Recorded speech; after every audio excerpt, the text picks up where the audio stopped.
How's it going, guys, and welcome to your Smackdown review. And I've got another video planned as well where we're going to be talking about the whole CM Punk, Daniel Bryan, AEW fiasco. People posting about this like crazy on the internet.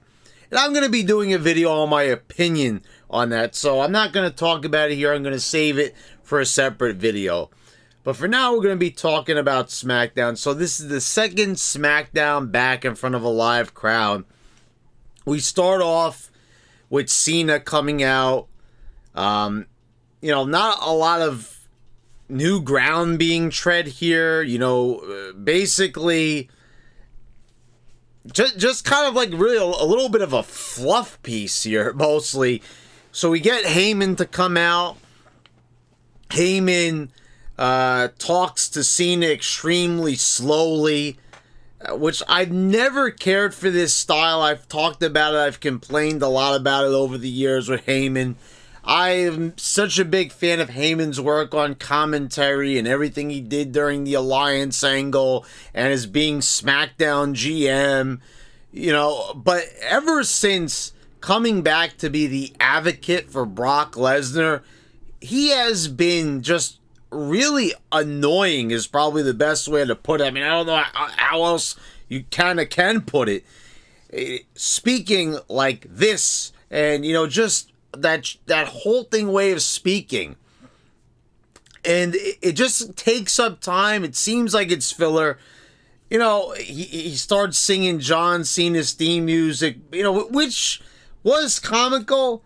But, at this point, I'm like, are we going somewhere with this? Yeah, we are. So Roman's going to give his answer later on. And Cena just stands there because Roman didn't want to come out. He's going to give his answer later, which is going to be at the end of the show. And Cena doesn't say anything. That's it. They play Roman's music and Heyman walks away. And that's it. Cena just stands there with his thumb up his ass. And I'm like, why? The thing is, I went back to watching the Raws and SmackDown consecutively. And right now, I'm right at the end of December. And I'm just seeing, every single show started off with a bang. Even, there was a little something in the beginning that really got you going. Here it's like, wait to the end of the show. And we didn't even get anything to begin with. So it's like, okay, so we need to wait to the end of the show to hear what the answer is. When we all know damn well that's going to be the answer anyway. They're going to have the match. Well, you think Cena came back just so Roman could say no? Well, we'll get to that later on. But come on. It's a bit ridiculous already. Instead of kicking off the show with a bang and then threading it throughout the show, and showing Roman backstage, which they didn't even do. There was no Roman and Usos backstage. Oh, they're on the show, but what happened to that? Well, we come back to the live crowd, and all of a sudden we totally forgot about what we were doing during the Thunderdome era of having them backstage, Roman watching what's going on, scouting the program. So now that's all done. So we're just going to have match, promo, match, promo, match, promo. So we are back to where we are. So, but before I get ahead of myself, let's finish up. So we got a match coming up. It's Finn Balor defeating Sami Zayn. Before the match, they did this really weird flashback where they showed Sami Zayn, in the ladder match, a Clash of the Champions, which I didn't even watch that pay-per-view. And I'm like, why did they even bother showing that? They wanted to show his resourcefulness, how he handcuffed Jeff Hardy, his earlobe to the ladder. And I'm like, this is just a little out of place here because they don't normally do this sort of stuff. Finn Balor and Sami Zayn, this is a match that they actually went to a commercial break before. And they're going to light up Fox. The only thing that people were going to be lighting up is their remote. As the red light is pressed on their remote, changing the fucking channel. Sami Zayn comes out, you know, and we're back to the crowd singing his theme song, and, you know, Zayn's not cutting his promo. There's no conspiracy gimmick. That's out the window. So it's almost like we're pre-Thunderdome here. You know, already we have no backstage segments with Roman and the Usos, which was the best part of the show. And now we've already like scrapped Zayn's gimmick. You know, for this show. I don't know if he'll be back for the next show doing it, but like, come on. This is the whole reason why I didn't like Sami Zayn. There was nothing to him. He was just an indie guy, you know, with no physique, no allure of any kind. But when he introduced the character, when he introduced the personality in the promos, it started to shine. He started to shine. He started to actually start to overshadow other people on the roster. But, you know, they've been going steadily backwards. And, you know, last week, at least we had him coming out ranting and raving. But this week, yeah, it was just Finn Balor basically getting a win over him. And, you know, we're supposed to be impressed. Like, seriously, who was going to stay tuned after that commercial break, aside from the fans that are watching anyway? All the casuals are definitely going to be changing the channel on that one. So, you know, Balor's back, and, like, you're supposed to be excited about this, apparently. Okay, Baron Corbin is next. He talks. He's getting interviewed by Kayla Braxton. He said that he actually lost money.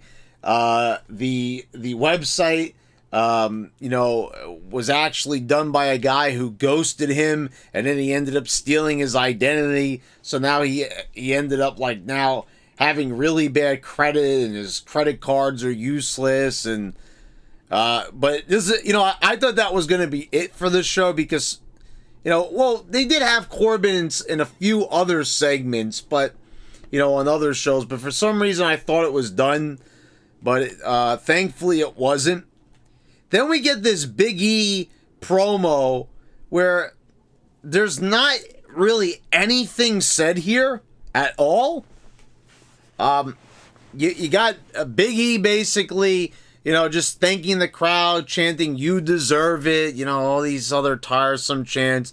Apollo Crews interrupts him, and then we got the Dirty Dogs coming out for Apollo. Like, first of all, this is supposed to be Big E's promo, and then a bunch of guys just come out to confront Apollo, which I'm like, okay. You know, isn't this supposed to be about Big E setting his sights on, you know, on a world title, on the Universal title, or the WWE Championship over on Raw? Apparently not.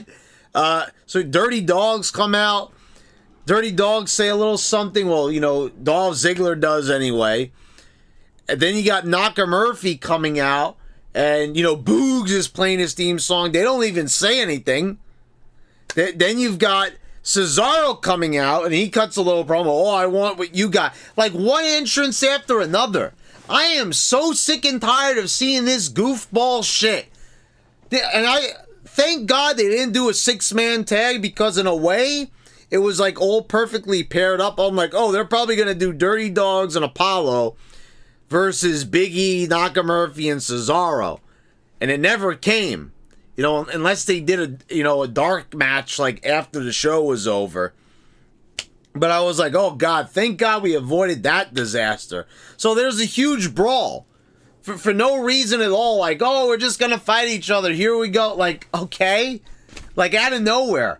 These things have to stop. These organized things, like before Money in the Bank, cutting a promo on people when everyone is like invited into the ring. It's like, you know, you're really going to have all these guys just coming out one after another, like a big parade. Like, I feel like we should have a fucking marching band, like, playing these guys to the ring. Like, because it's ridiculous. It looks so planned out. Like, seriously, it looks like a marching band. like this is all organized and choreographed, and it's like, can you seriously make the product look even more fake by doing it this way? No, I don't really think you can. And I don't understand, like, what this did. What did this get across? Oh, everyone's gunning for the Intercontinental title? It's like, wasn't Big E supposed to be now moving past this? Moving past Apollo? Because we've already seen that match like 10 times. But now apparently we're going to probably see it 10 more times. And now there's going to be a bunch of guys in the ring together. So I don't know what they've got planned here. You know, if they're going to do some sort of like six-pack challenge, perhaps, maybe. Because obviously they're not ready for the Big E thing. You know, they're not ready for the Big E cash-in, and I don't know, like, what they're waiting on. And it's really funny, because you would think, and this is something that Ben Hameen and Stevie Richards talked about over on the Raw and SmackDown review shows, over on Vince Russo's brand, which was really interesting. The story here, the story really that, like, I'm not very interested in seeing, but at least it would make sense, would be for Big E to try to cash in on Bobby Lashley. And I don't want Lashley losing the title to Big E. Because as far as I'm concerned, like, I'm happy for Big E, but does Big E deserve a title at this point in his career? No, but we're not talking about that right now. I'll mention maybe that in a moment. But the thing here is, it would make sense because, you know, Big E is the one clowning around anyway, acting like a New Day member. Well, now Xavier and Kofi just got their asses handed to them by Bobby Lashley. So now wouldn't it make sense for now a Big E to avenge his fallen comrades? But, you know, they got Goldberg booked, which I rather see anyway. But it's just funny. It's kind of like, oh, we can't do that quite yet. You know, he's not ready for this. This is because why I have such a weird feeling about this. Like, I like Big E. Big E has a lot of potential, but Big E has had a lot of potential now for like 7 years, which is like with a lot of people here on this roster. No one has ever reached their full potential. We just talked about Dolph Ziggler. We just talked about Bobby Roode. How many years has he been in this company? You know what I'm saying? All these guys, and people talk about Cesaro. That guy's coming out for the Intercontinental title. He was just wrestling for the world title. And we all knew he didn't stand a chance, except for several goofballs who tried to, like, coax their mind into believing that somehow he had a fucking chance against Roman Reigns. It's like, doesn't anyone realize that this goes around in a big circle and no one really gets over? You know, so they're going to do this and they're going to capitalize on it way too late. And we're going to talk about another, like, ridiculous storyline in the moment that they're like, I get why they're trying to play off of something, but, like, all right, we'll talk about that in a moment. But yeah, I'm just saying, it doesn't really make a lot of sense what they're doing with Big E. Like, the guy's obviously not ready. You're not ready. So you're going to just have him walk around with this briefcase. And I get that's kind of the idea. Sometimes they don't know, you know, because you can't book that far in advance. And that's fine. So I say let him carry it around. That's what I'm saying. You know, don't have this thing where he's going to, like, decide to cash it in right after, you know, the Goldberg thing. Because, like, it really should be, like, Big E should just challenge it. Because, you know, think about it. Big E's not really a guy that needs to slide in through the back door. You know, and do this. Because he's a babyface. So the babyface should just, you know, cash in ahead of time and alert the person that they're going to do it. Kind of like John Cena did a bunch of times. Anyway, we go to Rolling Loud, which is the big hip-hop fest they're doing in Miami. And I like this idea. WWE getting involved in pop culture. It's kind of something like what they used to do. People are knocking it. You know, I never get this when WWE makes, like, business decisions that get them exposure. You know, it only translates to money. So I don't see like why people have a problem with this. And it also looked really beautiful in Miami, having them wrestle outside. I've always been a big fan of that. You know, when they used to do a lot of things like Road Wild in WCW and WrestleMania 9, these big open arenas, you know, kind of like when they were at Caesar's Palace, like that kind of thing just looks awesome to me. I think it just has this unique look, and there's something about wrestlers outside that just looks really good to me, and this did too. The night sky and everything, it looked excellent. But this didn't go over as well as you could have thought. Now, I get why they're doing the Street Profits. They got Whale coming out there, who apparently sings Big E's theme song, which is not really a good theme song as far as I'm concerned. I know I'm not a big hip-hop guy, but I do know some hip-hop, and I do enjoy a lot of, like, hip-hop style WWE songs. You know, there's a lot of rap songs like, did anyone ever listen to Orlando Jordan's theme when he had his hip-hop theme? I also like the Primetime Players theme. So there is a lot of hip-hop, rap, WWE themes that sound good to me. But like the Big E one, I can't even remember it. So whatever, you know, Whale? Like what kind of name is that? You're naming yourself after a big mammal? A big fat mammal? Like, okay. Anyway, whatever, you know. I'm just playing around there. Whatever the guy wants to call himself. But Chad Gable against Angelo Dawkins. And I get it, like, you know, Angelo Dawkins, he's the black guy, the hip-hop vibe. You know, we want the smoke and everything. And, like, there's no response here. No one's going for it in the crowd. You clearly see that there's probably not a lot of wrestling fans out there, and if there is, they probably stopped watching somewhere around 2002, 2003, like most people. And they don't seem to get this. Like, that's, I think, why, you know, people are knocking it, but they're knocking it for the wrong reasons. You know, you're doing this to get exposure, but you're putting these people out here. Like, seriously, like, you really think that this crowd's gonna go for Chad Gable?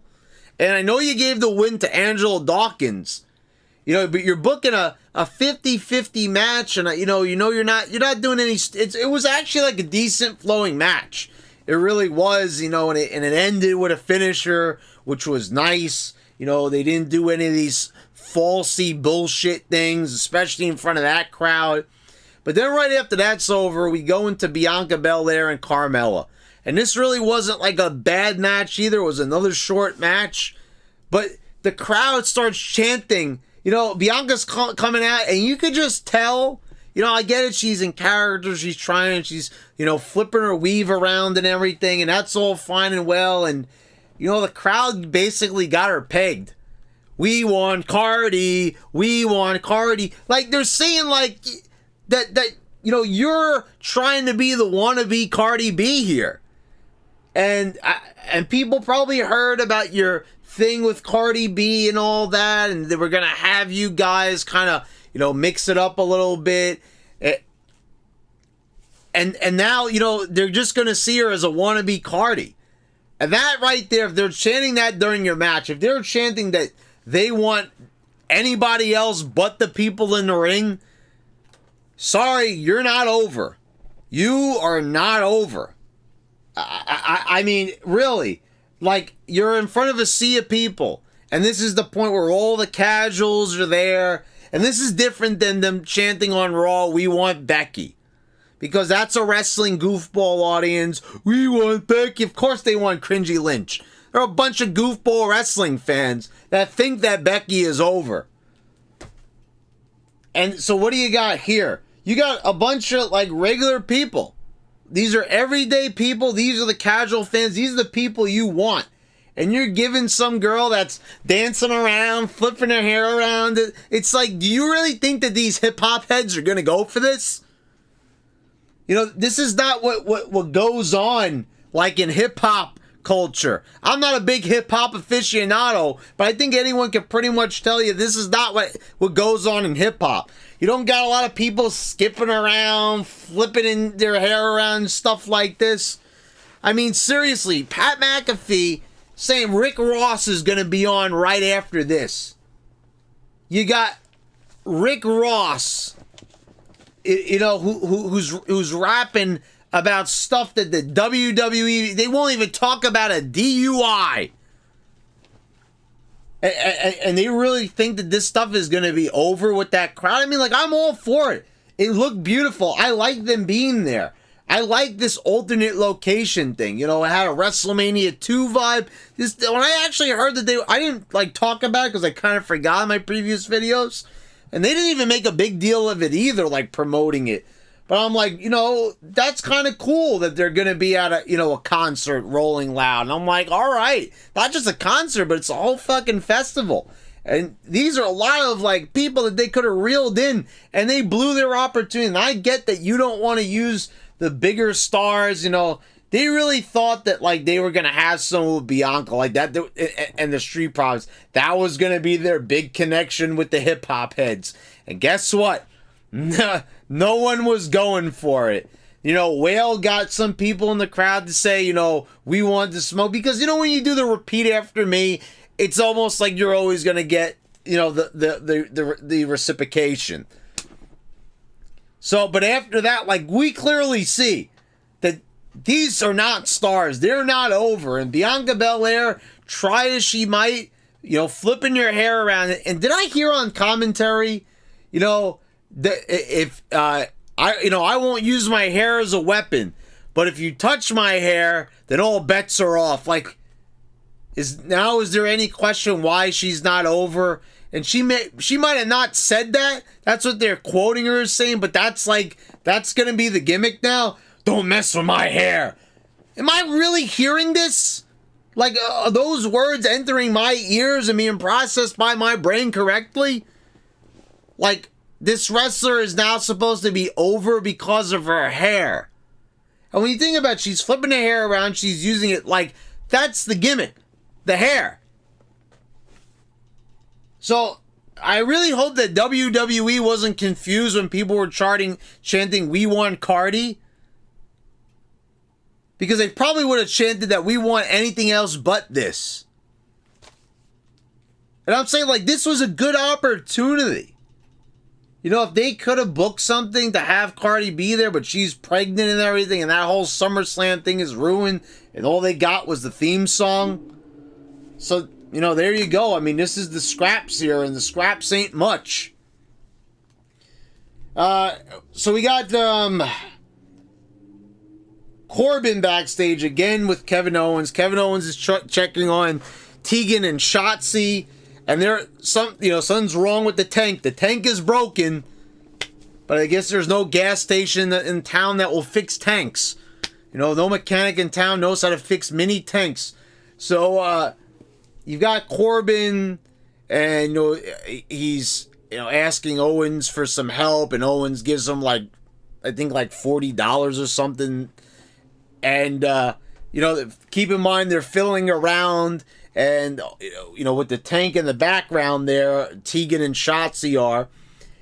And Owens tells, Corbin, don't be such a jerk and everything. And, I kind of like the story they're telling of kind of like the redemption of the heel. And I know they're going to go for that shitty-ass Happy Corbin gimmick. And he's going to be coming out skipping. He's probably going to be wearing a brightly colored attire. Please do not do this because, you're making Corbin interesting. You've got something very real life there and it makes sense to a certain extent. So instead, they're probably going to go that route. But Corbin gets hit in the nuts with the torpedo that shot out of the tank, which I will admit that was pretty fucking funny. I mean, I'm not going to lie to you guys. Like, some of the little things they do, it might be stupid, but it's funny. Like, you're really not laughing at a torpedo nut shot. That was actually pretty funny to me. Then you got Ziggler and Bobby Roode running by, and they fucking mugged Corbin. They took the money from him. Like seriously, like these guys, Ziggler with his contract, the guy makes like close to $1 million a year, and he's fucking mugging Corbin. Anyway, Owens comes to check on Corbin, and yeah, I mean, that was maybe the first time that we saw a mugging on TV since Crime Time. Okay, so, you know, I guess Ziggler and Roode are the new Crime Time. Okay. Anyway, we've got Edge coming out to cut a promo. Seth Rollins comes out and he's laughing his ass off again. You know, and looking at him there with the suit, I'm like, just paint the guy's face and make him the fucking Joker already. You know, he's spinning around and everything, and I'm like, you know, he is doing the Joaquin Phoenix Joker. He is. And like I said, I'm not opposed to this. Go all out with this guy, but you're not going all out with him. You know, instead of it being about this guy's wearing a funky suit and he laughs a lot, you know, make him into a clown because he is one and he's acting like one, so you might as well make him one. And look, you know, I know they want a reason to have a story and everything and how they got to this place. So, what are they doing here? They're actually going with the storyline from 2014. And I find it really funny that, you know, they love to do replays. Replays of things you saw 5 minutes ago. Replays you saw things from 1 minute ago. Replays from things from an hour ago. But now they're talking about something from 7 years ago that probably most people don't remember. I remember it because, you know, and they don't even really explain it properly. It was actually all about Cena, who actually opened this show, but he's gone. He's not even there. So the story was this 7 years ago. They had the Survivor Series match in 2014, the one where Sting debuted. So the stipulation for that match was if the babyfaces won, that the Authority would be banished. So Seth Rollins, who was a part of that team and he was working for the Authority, I think it was like the Cutting Edge show. I believe that's what it was. And he got Edge down and he threatened that he was going to break his neck by giving him the curb stomp. And Cena was the only one that could bring back the Authority. And somehow, some way, he forced Cena to say the magic words, the Authority could come back. And somehow this was a verbal contract. And there we go. The Authority came back. And so there's your storyline. And Seth Rollins says, I should have pulled the trigger 7 years ago.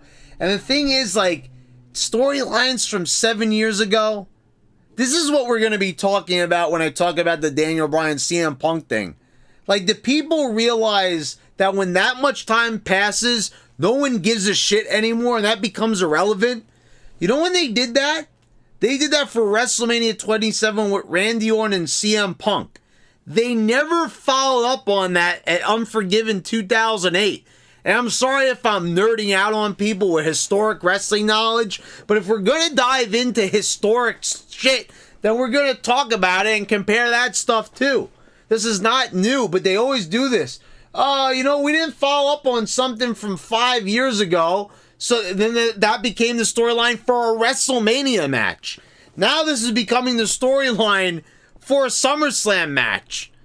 You know, okay, if you want to mention that history, that's fine, but like, could we get to a new storyline?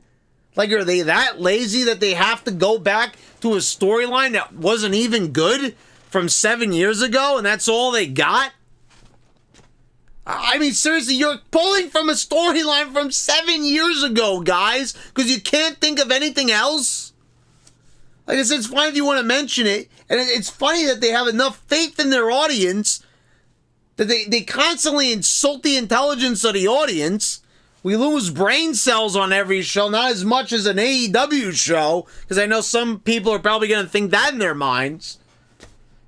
Just wait to the AEW video, guys. You know, if you're riding high and mighty because I'm bashing WWE and I'm not being as nice as I was for Raw and SmackDown, it's because the problems are really starting to rear their ugly heads again. And the allure of the live crowd, It's gone. We've had a week of that already, and I'm good. You know, I've got my live crowd fixed where you deserve it. This is awesome. Yeah, you've already ruined it. Now, do I prefer a live crowd to the LED screen? Of course I do. Who wants to look at this? No, I don't. So, yeah, live crowd every single time. There's no topping it. You need to have a live crowd there. Are they annoying as fuck? Yes. They're not as annoying as an NXT crowd or AEW crowd, but sometimes they really irk me. But yeah, anyway, they brawl. You know, Edge had some good material on the mic. They're working with what they got. And, yeah, so, you know, it's fine. I mean, it should be an interesting match, I suppose. We've got Toni Storm coming out, defeating Zelina Vega. I like Storm's, you know, I like those thighs on Storm. I ain't gonna lie, like, you know, I'm not crazy about her like a lot of other people are. Like, ooh, Toni Storm, like, yeah, she's pretty, guys, but I don't know. There's a lot of other girls on the roster, like it says, you know, my type more, like I said, was like Dana Brooke and Natalya. Though, you know, those are the girls that get me going. You know, I'm not like really into like Shotzi and like Toni as much, but like, yeah, Toni looks good. Toni way more than Shotzi, in my opinion. If we're talking that, not really a bad match. It looked like to me like Storm when she did the headbutt to Zelina. Like, neither girl was really ready for the impact. Like, I think they kind of really hurt themselves there. But anyway, you know, Toni gets the win. Zelina came back for some reason. She's constantly losing. Like, I don't get it. She's come back and she hasn't even scored a single win. She loses to Liv Morgan. She loses to Toni Storm. She lost the Money in the Bank. This girl came back. You know, she's getting paid well, that's fine. But, like, man, they are jobbing her the fuck out. Like, you know, yeah, think about that next time before you say that about us on Twitch, right? Yeah, jobber. That's basically how it's going. And whatever. I don't care. Whatever you want to do with her. You know, like I said, as long as she's happy, she's making money and everything like that. I know JD is getting angry. I don't like the fact she's making money. That makes me angry. Like, who cares, bro? Like, you know what I'm saying? Whatever. Zelina Vega, I'm not going to, like, you know, lose my mind over it. You know, it's better that she works here than AEW with a bunch of goofballs. You know?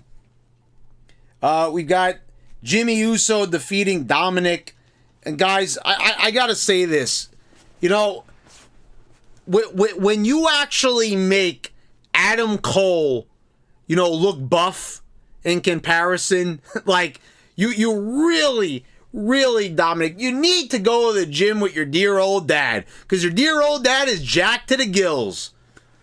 You know, I don't get it. Like, doesn't Ray tell Dominik this? Like, I don't get it. I don't understand it. I really don't. You know, it's probably because, you know, my dad is responsible for getting me into working out and making me the enthusiast that I am. It's really perplexing when your dad is a fucking wrestler and somehow, someway his son just looks like this.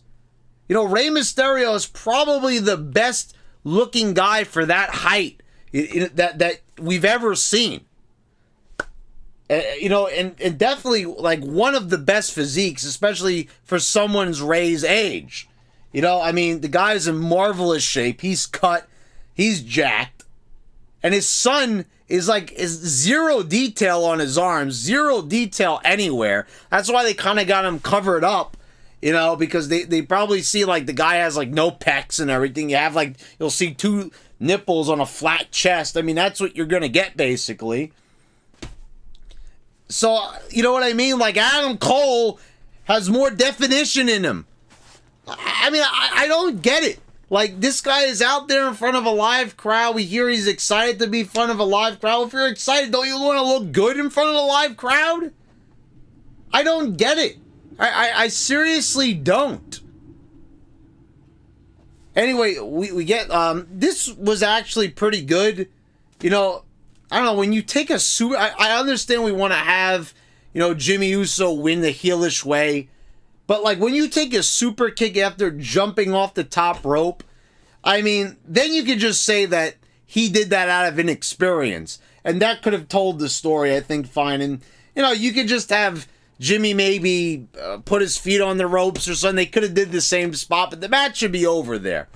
Instead, we get a really clunky finish with, like, oh, it's going to be like a Samoan drop. Oh, no, it's a Death Valley drop. But, like, everything kind of just went to hell. And, you know, at the end, Jay, you know, props his feet against Jimmy's back.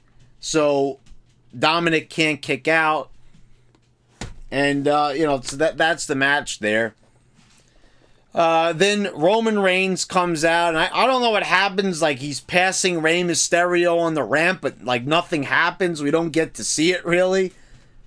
Anyway, this is the most bizarre ending segment I've ever seen. Because I could have sworn they were going to have Cena come out. Because that was supposed to be the whole thing. Cena's supposed to get his answer, and he doesn't come out. Yeah. Like, you know, Reigns is cutting a pretty good promo here, and it's nice that he actually, you know, after having Cena kind of say that he sucks as champion and all that, you know, I'm not really sure how I feel about that. I mean, The Rock used to kind of do those types of disses and everything like that, but I don't know. I always felt like it, you know, you usually put your opponent over and you don't really bury the guy. Like, you never really heard too much of that during any other era, like Ruthless Aggression. Like, you'd always kind of refrain from saying, like, someone is, like, terrible or bad or something like that, but I don't know. Whatever, but at least you had Roman fire back and say, like, you went to Hollywood, you're still cutting the same promo. I could have popped in a tape from 2015 and showed the same John Cena. And in the same breath, you know, can you imagine if Cena, like, got rid of the goofball attire? Because I will say it time and time again. John Cena is a great wrestler. You know, we were talking about this in the Wrestling Gods today. You know, over on Facebook, in our group. I said that despite what people say about him, John Cena has undoubtedly had some of the greatest matches in WWE history. He has had amazing matches with Batista, Randy Orton, Umaga, The Rock, JBL, Shawn Michaels, Triple H. I mean, this guy has had a good match with just about everyone he's ever wrestled. Almost. But you know what I mean? Like, you look back, and it's not that hard to name at least 20 good John Cena matches. You know, we could do a list here on the channel, but I don't really feel like doing one. But anyway, I'm just saying, like, John Cena is an amazing wrestler. He's good at cutting promos. But, dear Lord, do they make him dress like a goofball? I mean, he looks like a fucking goof half the time. The shirts, these shirts are just like, you know, like, are we still trying to sell the kids and everything? John Cena acting in all these adult movies. They're not for kids. Fast 9, is that for kids? You gonna take your kid to see that movie? Really? And he's still coming out there with the green hat, the green shirt. It's ugly. Some of the worst shit ever. And there's adults actually buying it. You see more adults wearing the Cena gear than the little kids are. What does that tell you? Well, it tells me that you've got a lot of sad people. But it also tells me, like, there's no change. Like, here's Roman cutting the promo. And I said this time and time again. When there's truth in the promo, you know, the promo will be over, but it's also a clue that maybe we should fix this. Maybe, yeah, Cena is not the young guy anymore, like the super young guy that he is anymore. He's not an old guy, but you know what I mean? He's been to Hollywood. When you go to Hollywood, you change a little bit. Remember when The Rock came back? He did his heel turn because Hollywood changed him. Cena's not changed by Hollywood, so it's a good point. And, you know, these things, the promo gets cut, and I start to thinking, I start thinking of it, and it's true. It really is. It's the same John Cena. It's a repeat. I get it. It's a nostalgia act, and that's exactly what was in the promo. So in a way, you kind of had both of them hating on each other. So it kind of played out just like, I feel a little funny when you got wrestlers saying that the other one sucks. It kind of depends on the context. But whatever. So Roman says that we're not going to see John Cena at SummerSlam. No response from Cena. I guess he went home. Or maybe he's crying in the back. Oh, I won't get my SummerSlam shot. We all know he's going to get a shot. So what is the point to doing this? But Cena doesn't come out. Finn Balor comes out. And he gives a challenge to Roman Reigns. And Reigns accepts the challenge. Please, please, please. If we're going to do this next week, do not have a 50-50 match. You should have Roman Reigns destroying Finn Balor. I mean, honestly, can we stop with the Finn Balor nonsense already? Just have Roman beat him. Don't make this a big 20-minute affair where, it looks like he's almost about to beat him. Or, come on. We want Cena and Roman to feel special. Don't take the specialness away by having Roman work a 50-50 even match with Finn Balor. Give me a break with this. Balor coming out to close the show. You want to talk about, how you want to make sure your audience doesn't tune in? Here's Roman Reigns, and who's his challenger? And out comes Finn Balor. Is anyone... really looking at this, the casual fan who might be tuning in, they might be like, okay, so this guy's actually going to wrestle this guy, and I'm supposed to, take this seriously and watch the next show and be excited for this match? Okay, I don't know. Look, this show had some interesting elements to it. It really did. I kind of like the whole Rolling Loud vibe and that aesthetic and everything. But man, there was just so many of the old wounds showing here. And it's kind of hard for me to kind of ignore that kind of stuff. Like I said, the allure from the crowd is gone. They've been back now for a week. Over a week already, more than a week, 2 weeks now. So I think it's kind of time, that we start kind of looking back that live crowd doesn't mean anything. And we all know they're not going to pull out all the stops. They used up all their glorious returns. They used the cash-in trick, the Finn Balor coming back, the John Cena comeback. It's all been used up already. Goldberg came back. They got nothing left now. So now we have to... Now there's no more big surprises. It's going to be all about what they're going to give us now.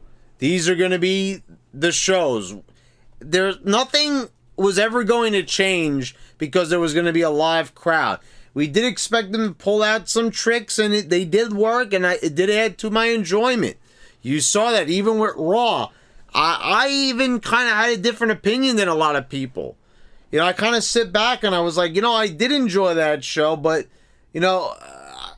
I couldn't really complain about it as much, like I said, because I pride myself on honesty. But swinging back around here to SmackDown, see once again that, it's right back to negativity here because I have no choice. There's just so many problems here. It's again, it would be dishonest not to say so. So let me know what you guys think down in the comments below. Please subscribe if you haven't already. Click the bell so you get auto notifications when I post all my new videos. I want to thank all my patrons for your continued support. Keep an eye out for that AEW video with the whole Daniel Bryan CM Punk situation. Thanks again, guys. I'll see you next time.